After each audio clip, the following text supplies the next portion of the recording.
High আমার প্রিয় ছাত্রছাত্রী, এখন আমি আলোচনা করতে চলেছি ক্যালকাটা ইউনিভার্সিটির আন্ডারে যারা পড়াশোনা করছে সেকেন্ড সেমিস্টার স্টুডেন্টদের জন্য। এইসি ইংলিশ যাদের রয়েছে তাদের জন্য তো আমি অলরেডি দ্য লাস্ট ক্লিপটা পড়িয়ে দিয়েছি অ্যান্ড তোমার লুসি গ্রেও পড়ানো হয়ে গেছে, তোমরা দেখে নিও প্লিজ। আর এছাড়া দ্য থিফ স্টোরিটা পড়িয়েছিলাম কিছুটা, তো আমি ওটাও কমপ্লিট করে দেবো। তো আজকে যে কবিতাটা পড়াবো সেটা হচ্ছে, দেখো তোমাদের সিলেবাসে অবশ্যই রয়েছে হাউ ডু আই লাভ দি, ঠিক আছে, যে আমি তোমাকে কতটা ভালোবাসি।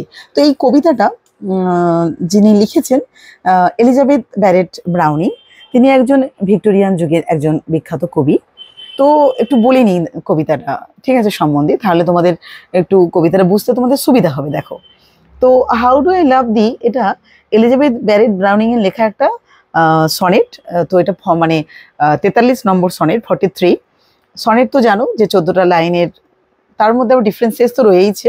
তো এটা একটা সনেট, তো এটি একটি প্রেমের কবিতা। এই কবিতাটা হচ্ছে একটা প্রেমের কবিতা, যেখানে কবিতার স্বামী রবার্ট ব্রাউনিং এর জন্য ভালোবাসা প্রকাশ করেছেন। কি বললাম, যে এলিজাবেথ ব্যারেট ব্রাউনিং তিনি তার স্বামী রবার্ট ব্রাউনিং এর জন্য যে ভালোবাসা, সেই ভালোবাসা তিনি প্রকাশ করেছেন এই কবিতাটার মধ্যে। এবং দেখবো আমরা যে এই কবিতাতে দেখবো আমরা ভালোবাসার সমস্ত উপায়গুলো বর্ণনা করেছেন। অর্থাৎ কবি যে তার স্বামীকে ভালোবাসে, সেই ভালোবাসার সমস্ত উপায়গুলিকে তিনি বর্ণনা করেছেন এই কবিতাটার মধ্যে। মানে ভালোবাসাকে তার আত্মার একটি শক্তি হিসেবে বর্ণনা করেছেন। আবার তার ভালোবাসা কখনো বহুমুখী, কেননা এটি তার জীবনের এমন অনেক কিছুর সাথেই একদম মানে কি বলবো মিশে গেছে। তার ভালোবাসা এতটাই মানে পাওয়ারফুল যে তিনি এটাকে একটা মানে তিনি এটাকে শান্ত প্রেমের চিত্র হিসেবে তুলে ধরেছেন, যা তাকে দৈনন্দিন জীবনে টিকিয়ে রাখে। ঠিক আবার সূর্যের আলো তার দিনগুলোকে আলোকিত করে।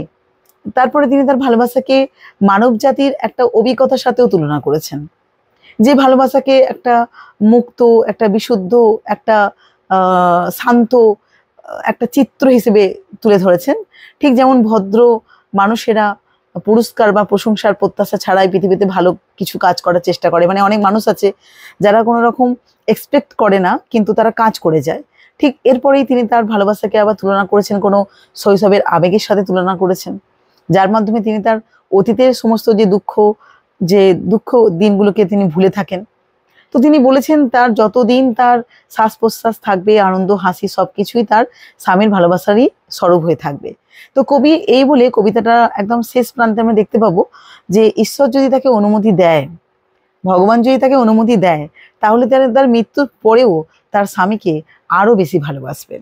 তো তাহলে আমরা কি দেখলাম যে কবি অর্থাৎ এখানে এলিজাবেথ ব্যারেট ব্রাউনিং তিনি তার স্বামীকে কতটা ভালোবাসেন এবং কি উপায়গুলো, অর্থাৎ এই কবিতার মধ্যে তুমি দেখতে পাবে যে কোন উপায়গুলো বর্ণনা করেছে। অর্থাৎ যে উপায়গুলো মানে ভালোবাসার সমস্ত যে উপায়গুলো বর্ণনা করেছে, তো কবি তো ভালোবাসেন তার স্বামীকে, তো কি কি উপায়, কি কি কৌশলে, কি কি পথ অবলম্বন করেছেন, সেগুলোই এখানে বর্ণনা মানে করা হয়েছে কবিতাটার মধ্যে। তো চলো এবার আমরা কবিতাটার লাইনগুলো পড়ি, তাহলে বুঝতে কোনো আর অসুবিধা হবে না। হাউ ডু আই লাভ দি, আমি তোমায় কতটা ভালোবাসি। Let me count the ways, গুনে দেখতে দাও সেই উপায়গুলো। I love thee to the depth and breadth and height, তোমায় ভালোবাসি গভীরতা থেকে, প্রশস্ততা থেকে উচ্চতা পর্যন্ত তোমায় ভালোবাসি। মাই সোল ক্যান রিচ, মানে যেখানে আমার আত্মা ছুঁতে পারে, আত্মা স্পর্শ করতে পারে। When feelings out of sight, যখন দৃষ্টির আড়ালে অনুভবে। For the ends of being an ideal grace, তোমাকে আমি ভালোবাসি মানবতা অনুগ্রহের শেষ বিন্দু পর্যন্ত ভালোবাসি। I love thee to the level of every day's, আমার দৈনন্দিন কাজে, অর্থাৎ আমি ভালোবাসি তোমায় আমার নিত্য দিনের মোস্ট কোয়াইট নিড, একান্ত নীরব প্রয়োজনের মতো। By sun and candle light, এবং দিনে আর রাতে, অর্থাৎ সূর্য দিনে এবং ক্যান্ডেল লাইট প্রদীপের আলোতে অর্থাৎ রাতে। আই লাভ দি ফ্রিলি, আমি তোমাকে ভালোবাসি স্বাধীনভাবে। As men strive for right, I love thee freely, আমি তোমায় ভালোবাসি স্বাধীনভাবে। As men strive for right, যেভাবে মানুষেরা অধিকারের জন্য সংগ্রাম করে, লড়াই করে। আই লাভ দি পিওরলি, তোমাকে আমি একদম কি বিশুদ্ধভাবে ভালোবাসি। As they turn from praise, মানে যেসব মানুষেরা কোনো রকম প্রশংসা চায় না, প্রশংসা ছাড়া যে সমস্ত মানুষ কাজ করে, কিছু কিছু মানুষ থাকে সমাজে যারা প্রশংসা পাওয়ার জন্য কাজ করে না, আমি ঠিক তাদের মতন তোমায় ভালোবাসি। আমার ভালোবাসাটা একদম পিওর, বিশুদ্ধ। I love thee with the passion put to use, আমি আমার আবেগ দিয়ে তোমায় ভালোবাসি। যতটা আবেগ আমার মনেতে জাগতে পারে ততটা আবেগ দিয়ে তোমাকে ভালোবাসি। ইন মাই ওল্ড গ্রেভস, অতীতের কোনো দুঃখে, অ্যান্ড উইথ মাই চাইল্ডহুডস ফেথ, এবং ভালোবাসি শিশু মতন নিষ্পাপ বিশ্বাসে। I love thee with a love I seem to lose, তোমায় ভালোবাসি সেই ভালোবাসা নিয়ে যা মনে হয় হারিয়েছি আমি। উইথ মাই লস্ট সেন্স, আমার হারানো ঈশ্বর বিশ্বাসের সাথে। I love thee with the breath, আমি ভালোবাসি তোমায় আমার নিঃশ্বাসে। স্মাইলস, মানে হাসিতে। টিয়ার্স, কান্নায়। অব অল মাই লাইফ, আমার সারা জীবন জুড়ে। ইফ গড চুজ, যদি ঈশ্বর যদি চায়, ঈশ্বর যদি অনুমোদন দেয়, I shall but love the better after death, ভালোবাসবো তোমাকে আরও বেশি, আমার মৃত্যুর পরেও তোমাকে আমি আরও বেশি ভালোবাসবো।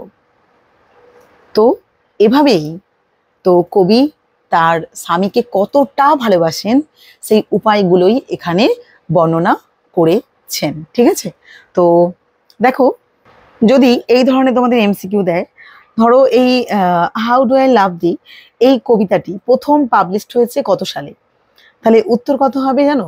1850 খ্রিস্টাব্দে। ঠিক আছে, শুনে নাও, আমি কিছু আলোচনা করে দেবো পরে এমসিকিউ তোমাদের। কত? 1850 খ্রিস্টাব্দে, অর্থাৎ যদি বলে when Elizabeth Barrett ব্রাউনিংস poem how do I love the first publish, তাহলে কি হবে না 1850। ঠিক আছে, ধরো নেক্সট যদি এমন করে প্রশ্ন বলে যে এই যে কবিতাটি কি ধরনের সনেট, এটা তো একটা সনেট, তো কি ধরনের সনেট, ধরো তোমাদের অপশান দিয়ে দিল অনেকগুলো, তো এটা কি ধরনের সনেট হবে বলো তো? এটা হবে পেট্রাসান সনেট। ঠিক আছে, এছাড়া ধরো তোমাদের প্রশ্ন করলো I love thee freely, but ধরো কাদের, কোন মানুষের সঙ্গে কম্পেয়ার করা হচ্ছে? যারা স্বাধীন হওয়ার জন্য যারা লড়াই করে, সংগ্রাম করে, তাদের সাথে। তো এইভাবে যদি তুমি ভালো করে লাইনগুলো মন দিয়ে পড়ো, আর কিছু সিনোনিমস, অ্যান্টোনিমস, ঠিক আছে, এগুলোও তো দিতে পারে তোমাদের এমসিকিউর মধ্যে।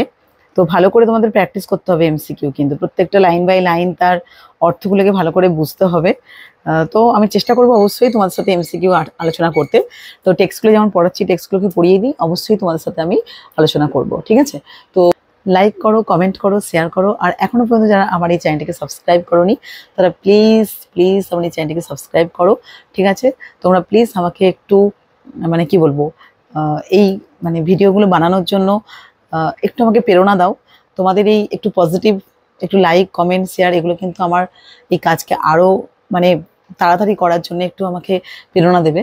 তো সেটা তোমাদের কাছে আমি কি বলবো, রিকোয়েস্ট করছি, অনুরোধ করছি। তো সকলে যাই হোক, সকলে খুব ভালো থেকো। আজকে বন্ধু, টাটা, বাই।